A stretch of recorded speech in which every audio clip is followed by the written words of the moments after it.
পর্দাফাশ। মায়ের মূর্তি কোনো হিন্দু কাটতে পারেন না। নারায়ণ হালদারকে আমরা গ্রেফতার করে দিয়েছিলাম। কাকদ্বীপে মূর্তি ভাঙার ঘটনায় গ্রেফতার এক মৃত ব্যক্তির নাম নারায়ণ হালদার। কাকদ্বীপ থেকে গ্রেফতার নারায়ণ হালদার। মূর্তি তোলা হয়েছিল প্রেজেন্ট ভ্যানে, সেই ছবিও পোস্ট করেছিলেন শ্রমিক ভট্টাচার্য, শুভেন্দু অধিকারী।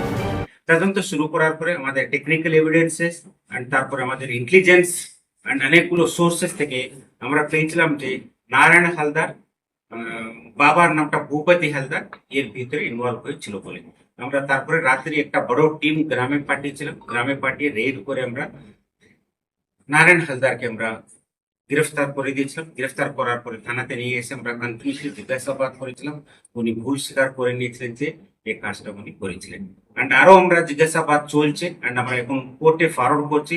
কোর্টে ফরওয়ার্ড করার পরে আমরা পিসিতে নিয়ে নেব। পিসিতে নিয়ে আরো জিজ্ঞাসাবাদ করে আমরা বাদ করবো আরো এর ভিতরে কে কে আছে বলে। এই মুহূর্তে উনি ভুল স্বীকার করে নিয়েছিলেন।